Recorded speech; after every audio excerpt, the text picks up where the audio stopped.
Quem está feliz de verdade, levanta a mão. Por que você está feliz? Muitas pessoas não conseguem nem responder. Às vezes tem dúvida da felicidade. Mas o Espírito de Deus vivo em nós traz a alegria da salvação, de dizer que não há nada mais nesse mundo que me preocupa, porque o que eu já tenho, o que Jesus fez por mim já me garante uma vida eterna, uma vida de abundância, uma vida plena. Hoje nós vamos ler o Evangelho de João. Por que, pastor, o Evangelho de João? Todos já conhecem o Evangelho de João. De fato, muitos de nós conhecemos os livros, o Evangelho de João. Todos nós conhecemos os textos, as histórias que existem no livro de João, até porque as histórias que são narradas no livro de João são as histórias de maiores milagres. A história que quando Jesus começa o seu ministério, já inicia ali fazendo o primeiro milagre, está no livro de João. Antes de começar a ler, eu quero compartilhar algo com vocês muito importante, que eu aprendi, que eu identifiquei sobre o Evangelho de João. O Evangelho de João, do capítulo 2 até o capítulo 11, era conhecido pelos escribas, pelos tradutores, pelos leitores, o livro dos milagres. Foi conhecido e era conhecido como o livro dos milagres. Sabe o que nós precisamos entender, queridos? É que nós precisamos de um milagre. Quem crê que nós precisamos de um milagre? Quem precisa de um milagre aqui nessa noite? Fala, Senhor, eu preciso do milagre. Eu preciso do milagre. Sabe o que é milagre, queridos? Milagre é algo que o homem não consegue fazer. Simples assim.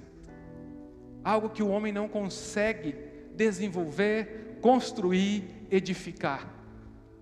Quem precisa de algo que o homem não pode fornecer, precisa de um milagre. Amém? Nós precisamos entender que precisamos de um milagre e que nem sempre os milagres que nós precisamos são milagres de cura, são milagres de conquista financeira. Talvez o milagre que nós precisamos seja uma limpeza nas nossas vidas. Como assim? Isso mesmo, Jesus precisa vir na sua vida e virar a mesa.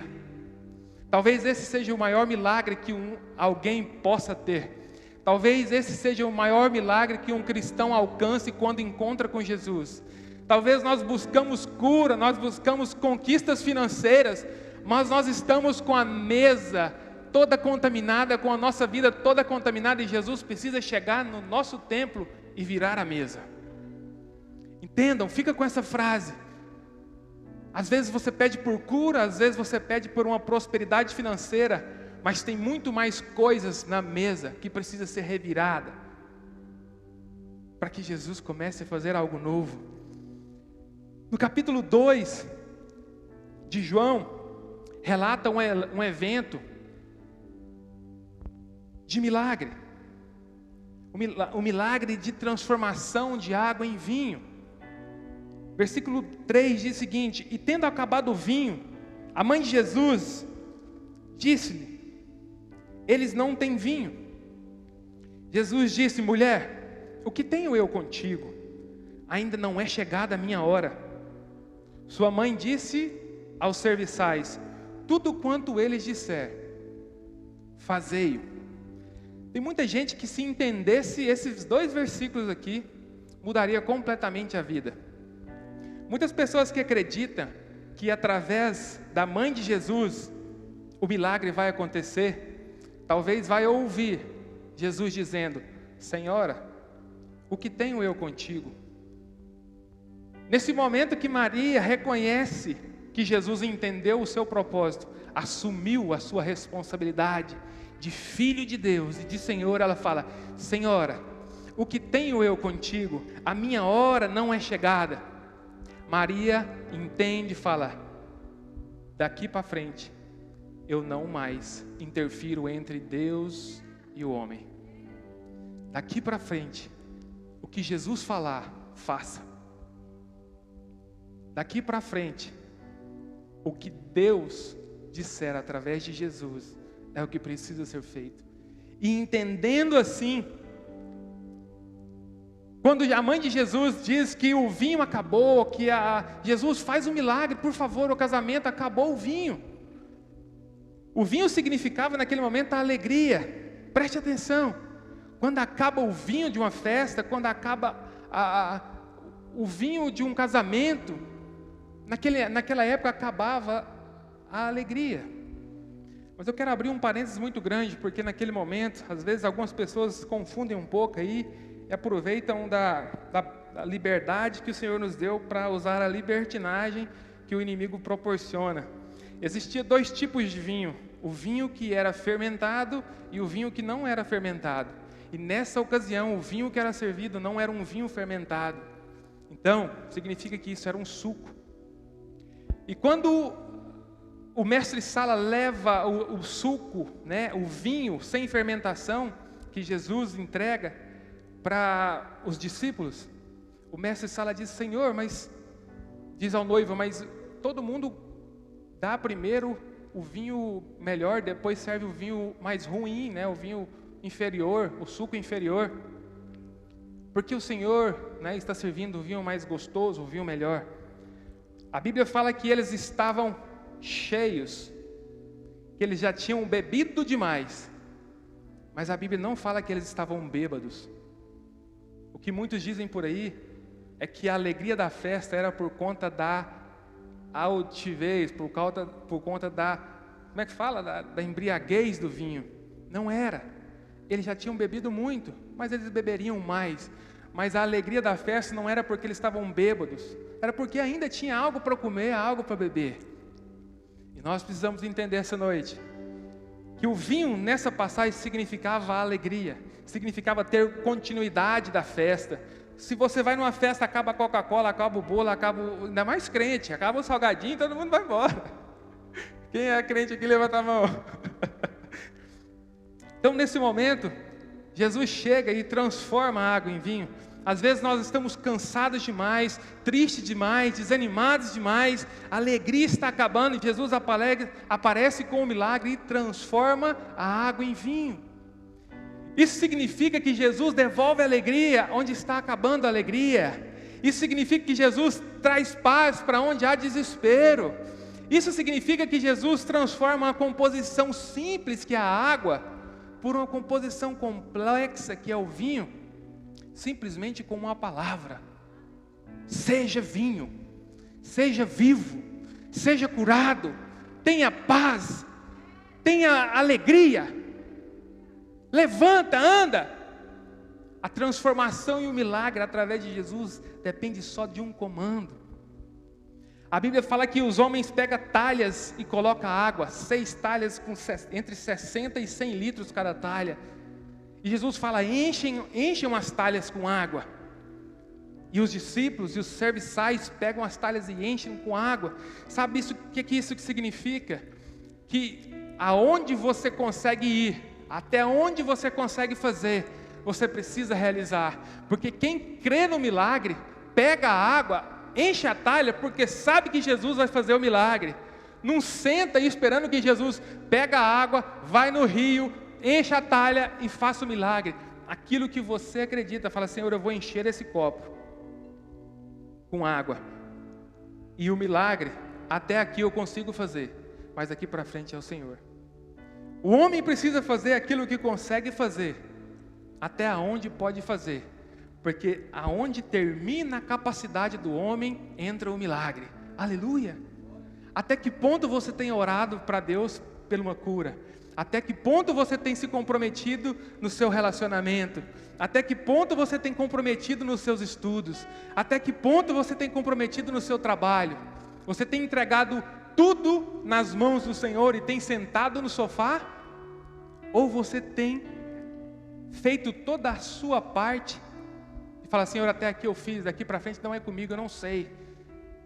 Jesus está vendo até onde você pode chegar e até onde você está querendo ir. Amém? Eu creio que o Senhor está falando com vida nessa noite.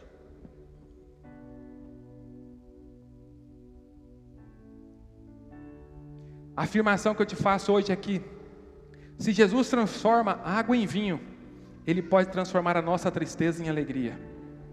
Se Jesus transforma a água em vinho, Ele pode transformar a nossa tristeza em alegria, pode transformar a nossa fraqueza em força, pode transformar a nossa dor em alívio, pode transformar nossa enfermidade em milagres. Quem crê? Quem crê? Então, nesse início do capítulo 2, nós vemos que João está nos lembrando que Jesus não é apenas um homem, mas que Jesus é Filho de Deus, que Ele é o próprio Deus, que Ele é soberano sobre toda a criação. Hoje nós vamos falar sobre algo muito específico, e agora eu entro no que eu quero falar aos seus corações. O que Deus ministrou no meu coração foi sobre a purificação, desobstrução e a organização do templo. Nós vamos entender o que é templo quando Jesus pega algo figurado para tentar explicar ao homem o que é espiritual. Nós vamos ler agora do versículo 12 em diante, capítulo 2. Depois disto, ele desceu para Cafarnaum, ele, a sua mãe e seus irmãos e seus discípulos. E eles não ficaram ali por muitos dias. E estando próximo à Páscoa dos judeus, subiu Jesus para Jerusalém e encontrou no templo aqueles que vendem bois, ovelhas e pombas, e os cambistas também estavam lá. E tendo feito ele um chicote de pequenas cordas, expulsou todos do templo, e as ovelhas e os bois, e derramou o dinheiro dos cambistas, e derrubou todas as mesas, e disse aos que vendiam pombas: tirai daqui essas coisas, não façais da casa do meu pai casa de comércio. E lembraram-se os seus discípulos de que está escrito: o zelo da tua casa me devorará. Então responderam os discípulos dizendo-lhe: qual sinal tu nos mostras, que vendo que tu fazes essas coisas? O que o judeu disse para Jesus é: que sinais você nos mostra para provar que você tem autoridade para fazer tal coisa? Jesus lhes respondeu dizendo: destrua esse templo em 3 dias e eu o levantarei. Então disseram os judeus: em 46 anos foi edificado esse templo, e tu em 3 dias o levantarás? Mas ele falava do templo de seu corpo. Quando, pois, ele foi ressuscitado dentre os mortos, lembraram-se os discípulos de que ele dissera isto, e creram na Escritura e na palavra que Jesus disse.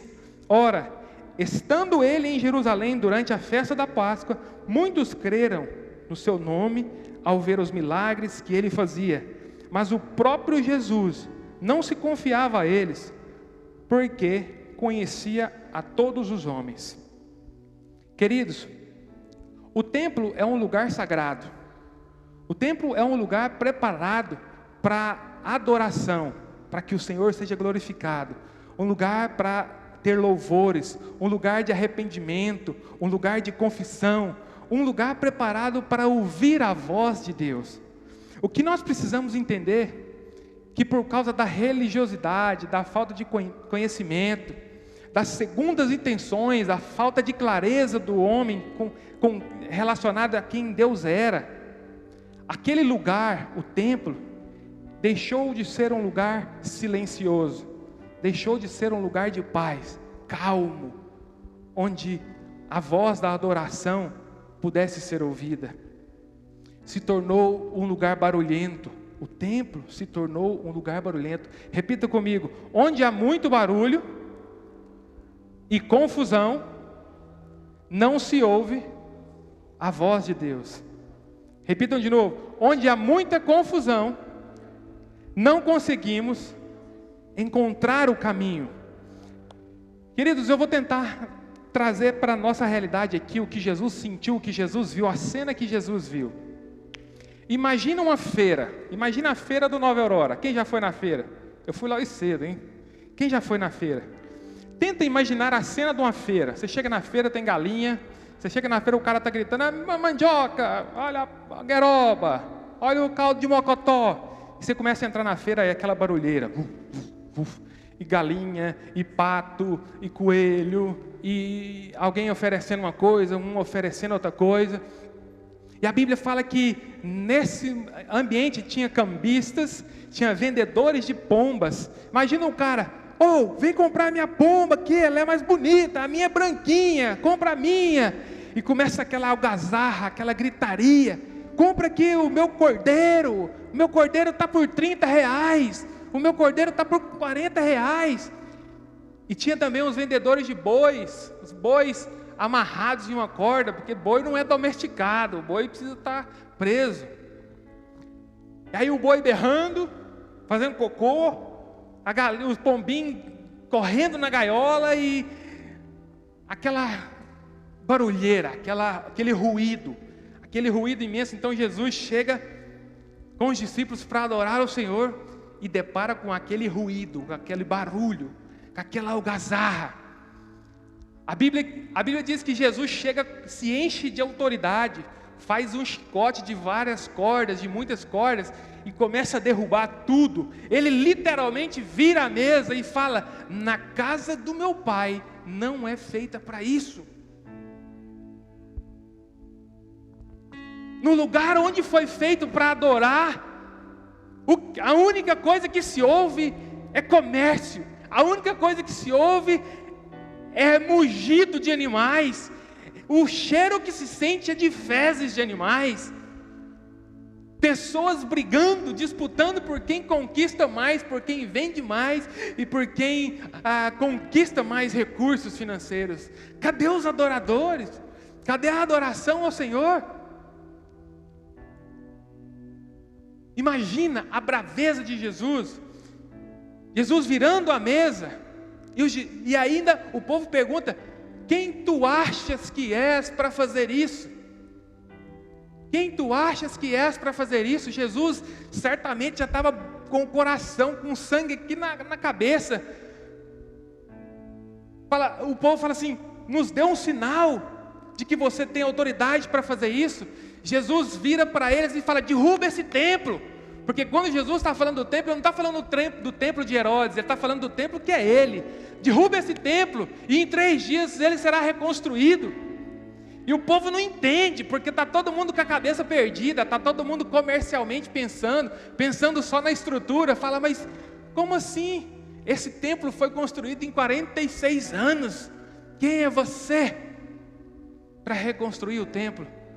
Mas Jesus está dizendo: o templo não é esse paredão feito por homens, o templo sou eu. Eu sou o templo do Senhor, o Senhor habita em mim, o próprio Deus habita em mim. E eu quero o mesmo é que vocês me matem, porque quando vocês me derrubarem, matarem esse corpo, ele ressuscitará, e não haverá mais templos feitos por mão de homens, porque a partir da minha ressurreição, Deus habitará no templo que é cada um de nós. Quem está entendendo? Quando o templo foi derrubado, quando Jesus morreu, acabou todo o valor do templo, do galpão, das paredes feitas por mão de homens. A visitação do Senhor no templo agora é dentro de mim, é dentro de você. Agora, a responsabilidade de manter, de cuidar do templo, depende de você. Agora, não é mais um galpão, não é mais um barracão. Agora você é o templo do Senhor. O que tem acontecido dentro do templo do Senhor? Muitas pessoas estão preocupadas com o que está acontecendo dentro da igreja. O problema é que Deus não habita dentro da igreja. Deus habita dentro de você. Você precisa estar preocupado com que ruído está acontecendo dentro de você. Porque o ruído que acontece dentro de mim e dentro de você é o que impede da voz de Deus ser ouvida, da adoração de Deus, nossa, chegar até Deus.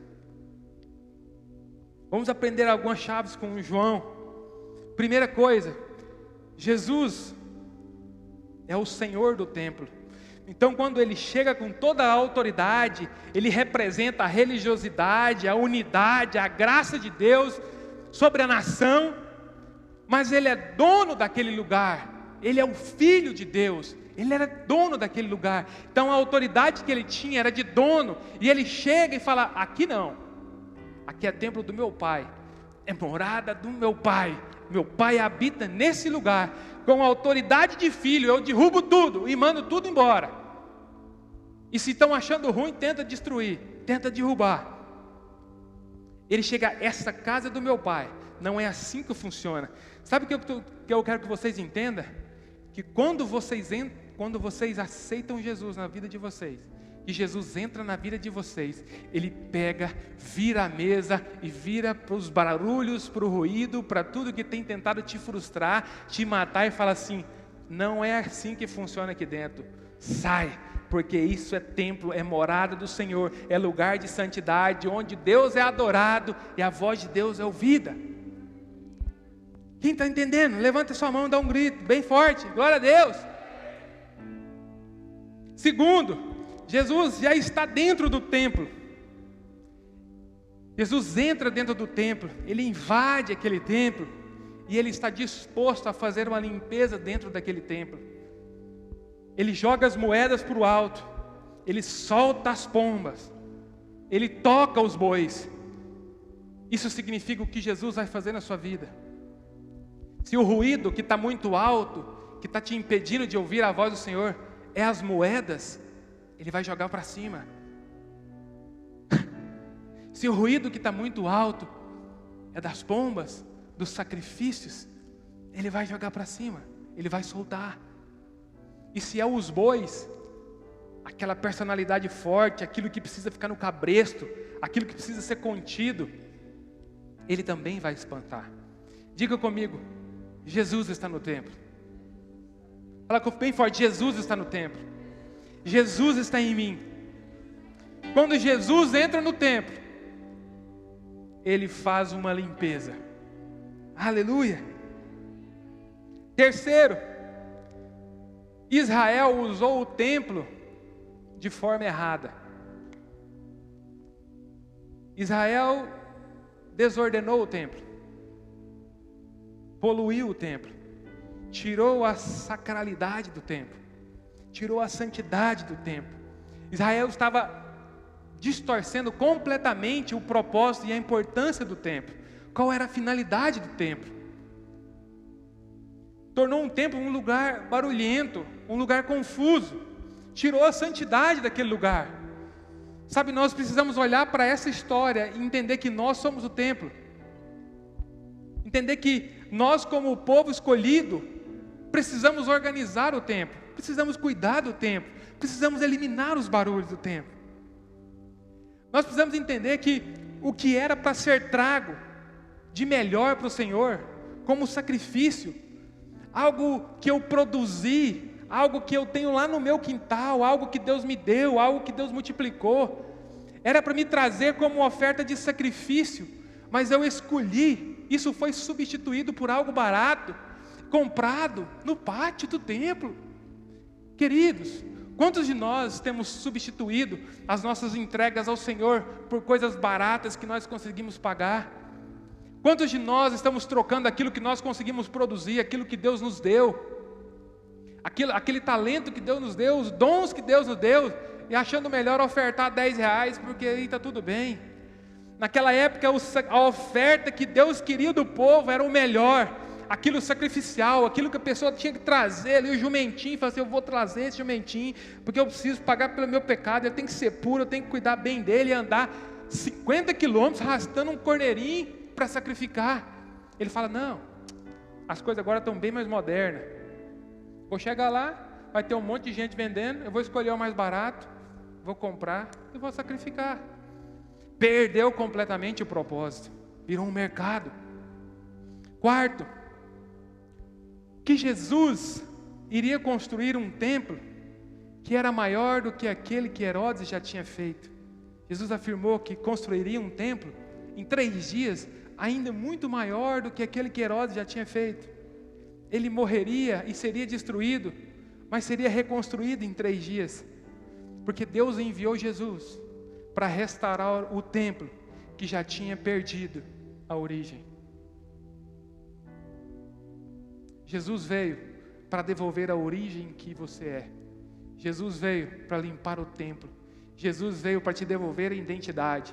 Jesus veio para tirar a obstrução, Porque Jesus é o caminho, a única ligação entre o homem e Deus. Se existe algo no templo que não é adoração a Deus, é ruído, é errado, estamos perdidos.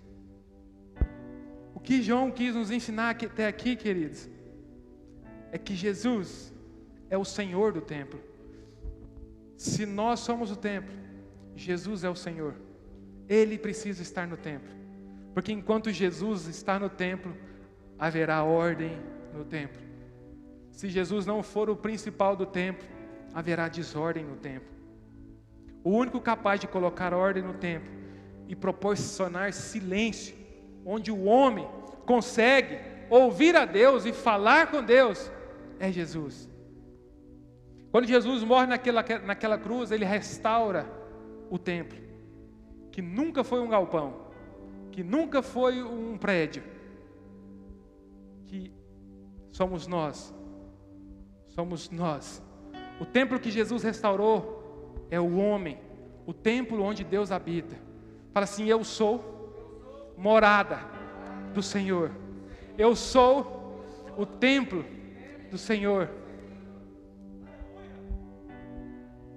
É muito claro para todos nós que esse lugar aqui onde nós nos reunimos não é um lugar onde Deus habita.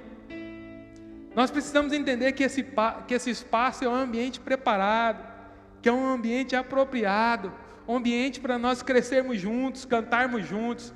Como é bom dar uma glória a Deus bem alto e o vizinho não bater o rodo no apartamento. Como é bom abraçar. Que saudade que eu tenho daqueles cultos que vinha gente sentada até aqui. E aquele tanto de abraço, aquele tanto de beijo. É um lugar que nós nos reunimos para adorar o Senhor juntos. Mas eu preciso entender que o templo que o Senhor habita é em mim, é em você. Quando eu olhar para a sua vida e identificar que a sua vida é morada do Senhor, é templo do Senhor, o respeito é maior, o amor é maior, o cuidado é maior. Eu não posso olhar para você como um objeto, como um inválido. Eu preciso olhar para você e cuidar para que você esteja limpo, esteja puro, porque você é morada do Senhor. Eu sou morada do Senhor. Fala, eu sou morada do Senhor. Pare, por favor, queridos, de apontar defeitos na igreja. A cor da igreja, a luz da igreja, o som da igreja, os pastores, os irmãos, a calça, a camisa. Aí eu tirar meu sapato, está apertado, dando um calo aqui, que está com sangue já. Esse sapato doeu, deu aquela dor, sabe? Aquela, negócio, minha cabeça está doendo, dói na hora. É no seu templo que o Senhor vai falar com você. Pare de preocupar com a santidade desse lugar. Ah, porque o altar é santo, a cadeira é santa, o copo da igreja é santo, a xícara do pastor eu preciso pegar ela e beber a água dela. Cadê o paninho que o pastor limpou o rosto? Ele é santo. Santo é você quando Jesus entra dentro. Santo é você quando Jesus morreu e você aceitou. Ele entra e santifica a sua vida. Aleluia. Quem está entendendo? O lugar de adoração ao Senhor é dentro de mim. O lugar onde eu ouço a voz do Senhor é no meu espírito. O lugar onde eu me arrependo é dentro de mim. O lugar onde eu faço promessas ao Senhor é dentro de mim. Pare de fazer promessas para coisas, para pessoas, para lugares. Comece a entender que você é o templo do Senhor. Você precisa estar limpo. É ali que o Senhor tem um encontro com você. É ali que o Senhor faz milagres. É ali que o Senhor ouve a sua oração. A Bíblia fala dos fariseus que gritam em altas vozes, em bom som, adorando a Deus, mas na verdade a adoração que o Senhor quer é a adoração que vem de dentro. Assim, querido, eu estou dentro de você está produzindo um som agradável? Dentro de você está saindo adoração? Se sim, eu recebo. Do que adianta nós estarmos participando de cultos aqui, se a sua vida está toda barulhenta, cheia de vozes, cheia de medo, O Senhor não colocou em nós espírito de medo. O Senhor colocou em nós espírito de vida, de força, de fé. Cheio de bagunça, cheio de religiosidade. Do que adianta eu vir para uma igreja, para um templo construído, para um lugar preparado para adorar, mas dentro de mim existe um barulho, um ruído muito grande. Pastor, eu vou na igreja, participo do culto, sinto um arrepio. Meia hora depois eu não sei nada que aconteceu lá dentro. É claro. Você passou a semana inteira colocando dentro do templo barulho, moeda, bezerro, boi, mentira, ofensas, ingratidão. Chega domingo, quer ouvir a voz do Senhor no meio da bagunça dessa. Você precisa vir para a igreja com um templo silenciado. Você precisa vir para esse lugar, para esse galpão, com um templo livre de barulho, para você conseguir ouvir a voz de Deus, para você conseguir adorar ao Senhor. Nós precisamos convidar o dono do templo para entrar e eliminar esses ruídos. Se existe algum ruído, convide a Jesus para entrar e tirar esse ruído. Você precisa ter essa iniciativa de coragem, de fé. Senhor, existe um ruído muito grande em mim. A Bíblia fala que existia uma mulher que estava em dúvida. Em Samaria, uma mulher cruza Jesus, o caminho de Jesus, cheia de dúvidas, sem saber como fazer. E Jesus disse a ela: filha, qual é a sua preocupação? Ela: eu quero adorar o Senhor, eu preciso ir para um templo, eu preciso ir para algum lugar para adorar o Senhor, para sacrificar. E Jesus fala: o Pai procura adoradores que o adoram em espírito e em verdade. Ela pergunta a Jesus: tudo bem, eu vou adorar o Senhor em espírito e em verdade, mas qual o templo que é melhor eu ir? Para o de Jerusalém ou para o de Samaria? E Jesus disse a ela: olha, filha, não é mais assim. Agora o Pai habita naqueles que os buscam em espírito e em verdade. A mulher procura: Senhor, eu preciso de um templo. Qual que é o melhor? O daqui do centro ou da periferia? Qual que é? Jesus fala: não é. Deus procura adoradores que o adorem em espírito e em verdade. Não é sobre o lugar que você vai, é sobre quem você é, sobre o que você acredita, sobre como você o adora. Se é em espírito ou em verdade, ou é só dentro de um lugar. O apóstolo Paulo vai dizer que nós somos templo do Senhor, nós somos habitação do Senhor, nós somos a casa do Senhor, nós somos a morada do Senhor. Em muitos momentos nós esquecemos que o templo é um lugar santo. Nós queremos que a igreja seja um lugar santo, que o galpão seja um lugar santo, mas nós esquecemos que nós é que somos o templo do Senhor, e que esse templo não pode ser profanado, porque esse templo é o templo que o Senhor habita. O templo que não pode ser profanado é o templo que o Senhor habita. Aleluia! Esse templo sou eu, esse templo é você.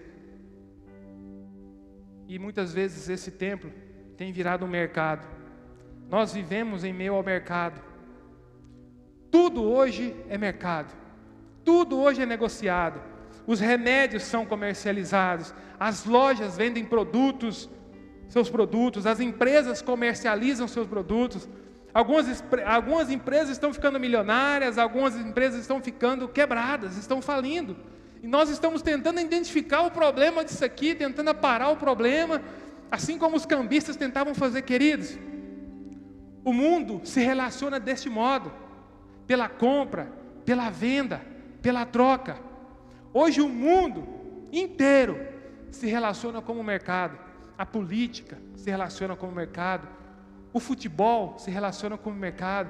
Os hospitais, quem precisa de um hospital agora sabe que isso é um mercado. A televisão é um mercado. O Estado é um mercado e por aí vai. Deixa eu te dizer alguma coisa muito forte. Nós precisamos entender que nós vivemos em meio a esse mundo de mercado. Mas nós não podemos permitir que o templo que somos nós se torne também um mercado. Repita comigo: eu não sou o mercado. Bem forte: eu não sou o mercado. Você não é o mercado, querido. A Bíblia diz que nós somos um povo escolhido, uma nação santa, a noiva de Cristo. É isso que nós somos. Nós não somos o mercado. Nós somos uma nação santa. Nós somos um lugar de silêncio, um lugar de paz. Hashtag Manuel não está aqui, mas nós somos embaixadores e não mercado. Esse momento que estamos vivendo, as pessoas são contabilizadas. 1, 2, 3, 1000. As mortes também são contabilizadas. Os infectados são contabilizados. Pessoas são enterradas sem velório. O mundo em que vivemos. Mas nós precisamos entender que dentro de nós não pode virar um mercado. E que essa mentalidade de mercado do mundo não pode habitar em nós. Preste atenção. Tem muito barulho dentro de nós. O que mais tem feito a gente sofrer nesse tempo são os barulhos que estão dentro de nós. Muitos barulhos de pessoas trazendo câmbios, oferecendo pombas, negociando. Muita gente trazendo notícia, muita gente fazendo medo, muita gente mentindo, muita gente trazendo pensamentos sobre sua vida, trazendo sentimento de culpa, de medo, de remorso. Você fez errado, você devia ter feito assim. Não, você tinha que ter feito assim, porque se você fizer assim dá errado. E começa a poluir, a fazer barulho. E quando acontece algo, você fala assim, qual informação está correta? E esquece, porque por conta do barulho, a voz de Deus não é mais audível. Eu estou ouvindo muito ruído e não estou ouvindo ao Senhor. Nós desesperamos para tomar a melhor decisão segundo os homens e esquecemos o Senhor. Não dá para entender tamanha confusão por conta do barulho que está virando dentro de nós. Nesse tempo, nosso coração deveria estar muito mais centrado em Deus, mas está cheio de ruídos, de matérias, de notícias, de choro, de dificuldade, de necessidade, de fome. Nós não sabemos o que é fake e o que é verdadeiro. Nós não sabemos qual decreto é oficial e qual é o falsificado. Nós não sabemos qual é a vacina que faz bem ou a vacina que faz mal. O nosso templo foi feito para adorar o Senhor, mas está se tornando um mercado. Nós estamos adorando quem tem a maior informação. Nós estamos adorando quem tem a maior condição. Nós estamos adorando quem está com os recursos sobre os seus cuidados. Nós lemos mais notícias do que a Bíblia. Meditamos muito mais nas circunstâncias que está acontecendo do que na palavra que está escrita. Tentamos estar muito mais atualizados ao que se refere à doença do que ao que se refere à vida. Estamos mais preocupados em morrer do que ir para o céu. Tampo minha boca com a máscara, mas fecho os meus olhos. Mas não fecho os meus olhos para ver uma pornografia. Tampo a minha boca com máscara, mas por dentro da máscara eu pronuncio palavras de morte. Eu xingo, eu minto. Passo álcool na mão, mas não passo o sangue do Cordeiro sobre as minhas atitudes. Resseco a minha mão de tanto álcool, mas esqueço que da cruz foi derramado um sangue para trazer vida até mim. A minha mão não precisa ser descontaminada de um vírus, ela precisa ser revestida de um sangue que trouxe vida para nós. Um sangue que traz cura para onde quer que você tocar. E cura sairão de você. Mas o problema é que eu estou preocupado demais com o álcool e estou esquecendo do sangue. Estou cheio de erros, estou cheio de falhas, mas o importante é que eu estou com a máscara no rosto e limpando a mão com álcool de 10 em 10 minutos. Aí está tudo bem. Enquanto eu estiver fazendo isso, eu estou vivo. Você está caminhando em passos largos para a morte, se a única preocupação sua é tampar a boca para não ser contaminado e limpar as mãos para não ser contaminado. Se você realmente quer viver, é preciso que Jesus entre dentro de você e faça uma limpeza. O que precisa entrar dentro de nós é Jesus. Amém? Em que mundo você vive? Que mundo você vive? Onde a única preocupação é tapar a minha boca, limpar as minhas mãos e continuar sendo exatamente quem eu sou. Jesus está dando a oportunidade para nós. Jesus está dando mais uma chance para nós. Jesus está querendo entrar e fazer a morada e limpar. Hoje você precisa entender que você não pode entrar nesse mercado de morte. Que o templo, que é você, foi criado com um propósito. Você não precisa ter medo de morrer se você sabe os propósitos do Senhor na sua vida, porque a palavra de Deus é: você não vai morrer enquanto os propósitos meus não cumprirem na sua vida.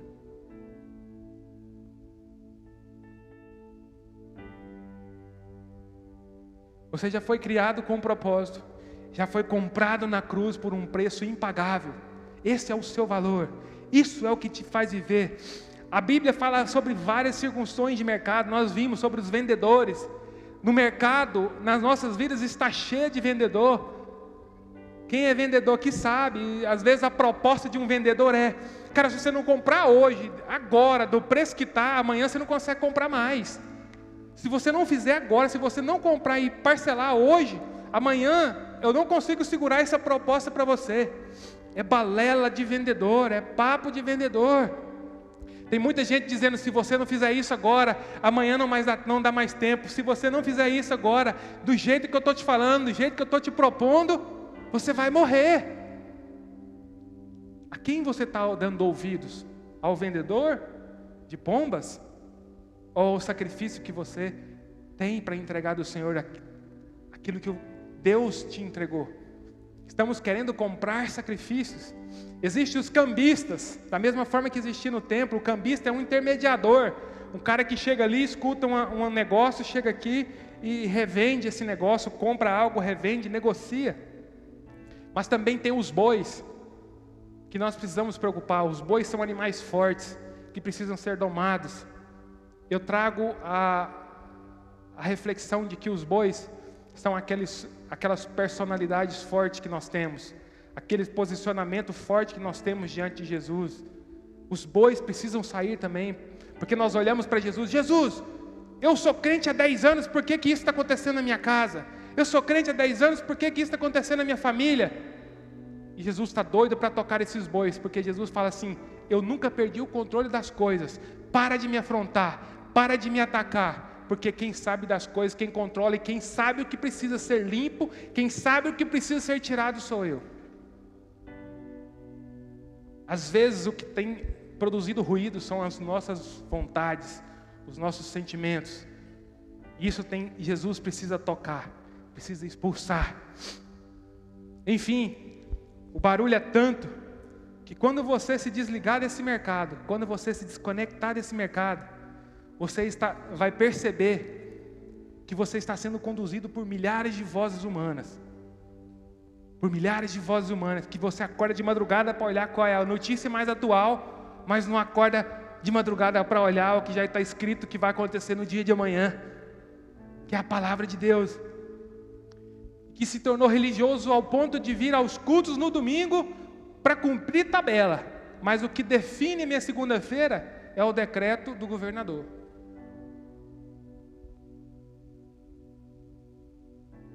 Deus tem vida para você. Amém, glória a Deus, eu creio. Segunda-feira o governador fala: precisa fechar o mercado. Morri de fome. Vai, quem que é mais importante? Qual palavra que é primeira? Qual palavra que é mais poderosa? Queridos, nós não estamos ouvindo a voz de Deus, nós estamos ouvindo ruídos. Essa noite é noite de nós clamarmos a Jesus, para que Jesus entre no templo e destrua esse mercado que nós permitimos que fosse edificado dentro do templo, que é para ser puro, que é para ser santo. Queridos, eu peço com muito carinho: se desliguem desse mercado. Pare de permitir os cambistas dentro da sua vida. Pare de permitir que as notícias te manipulem. Pare de permitir que o comércio te manipule. Pare de permitir que os ruídos te impeçam de ouvir a voz do Senhor. Pare um momento de sua vida. Chame Jesus e permita falar: Senhor, entra na minha vida. Eu não sei o que está acontecendo amanhã. É um tempo difícil, é um tempo de crise, é um tempo de portas fechadas. Mas tira daqui de dentro tudo que está produzindo ruído, porque agora esse tempo é um lugar de silêncio. Você precisa de calma no templo. Você precisa de ter paz no templo. Você precisa de ter silêncio no templo. Se existe muito ruído no templo, você não consegue orar. Se existe muito ruído no templo, você não consegue ler a Bíblia. Se existe muito ruído no templo, você não consegue falar com Deus. Não deixe que as preocupações, que o medo, que a aflição, que a dor ofusque um tempo de relacionamento direto com Deus. Nós precisamos de uma ligação direta com Deus para entendermos e sentirmos a paz que excede todo entendimento. Amém? Fiquem de pé. Queridos, essa noite é uma noite em que nós precisamos entender algo. Nós somos templo do Senhor. Nós somos a morada do Senhor. Nós somos a casa do Senhor. Nós somos templo. Nós precisamos estar puros. Precisa haver silêncio em nós. Precisa ser tirado todo espírito de medo, todo espírito de dúvida, todo espírito de contenda. Só assim nós conseguiremos ouvir a voz de Deus. Só assim você consegue prestar um culto ao Senhor. Só assim você vai conseguir adorar a Deus. Eu peço que você, nessa noite, chegue em casa com uma crise, que realmente você fala: Senhor, há muito tempo eu não ouço a Tua voz. Há muito tempo eu não paro para conversar com o Senhor. Há muito tempo eu não paro para ler a notícia que o Senhor deixou para nós na Bíblia sobre o que aconteceria amanhã. Desligue o seu telefone. Desliga o site da Globo, da UOL. Não estou falando para você eliminar da sua vida, não. Estou falando para você produzir e pedir para Jesus fazer uma limpeza. Para quando você vê uma profecia desordenada, isso não te produzir medo. Para quando você vê alguém usando a Bíblia para poder trazer medo, você repreender e falar: meu amigo, o Deus que eu creio não produz esse espírito de medo, não traz essa confusão. Ele não anuncia a minha morte, Ele anunciou foi a minha vida. Esse é o Deus que eu creio. Use máscara, use álcool em gel, mas também purifique o templo. A limpeza precisa começar de dentro para fora. O cuidado de morte precisa começar do nosso interior. Nós precisamos muito mais ter medo de não ir para o céu do que morrer. Porque uma coisa é certa: um dia nós morreremos. Para onde iremos nós? Se só Tu tem palavras de vida eterna. Queridos, quem pode dar um glória a Deus bem alto? Glória a Deus. Senhor Jesus, nós cremos que o único capaz, o único que tem autoridade, poder sobre todo esse mercado que nós permitimos ser construído e edificado dentro do templo que somos nós, é o Senhor. Com muita responsabilidade, queridos, peça ao Senhor essa noite: Senhor Jesus, entre nesse templo e vire a mesa. Entre nesse templo e faça morada. Entra nesse templo e crie uma atmosfera de silêncio para que eu possa ouvir a voz do Pai. Crie uma atmosfera de silêncio para que eu possa conversar com Deus. Crie uma atmosfera de silêncio para que eu possa sentir uma paz. Tira de dentro do templo que o Senhor mora todo espírito de confusão. E em nome de Jesus, continua nos guardando, nos protegendo, nos livrando de todo o mal. Nós te adoramos, te exaltamos, e toda a igreja diz: amém, aleluia. Quem pode dar uma salva de palmas para Jesus? Amém.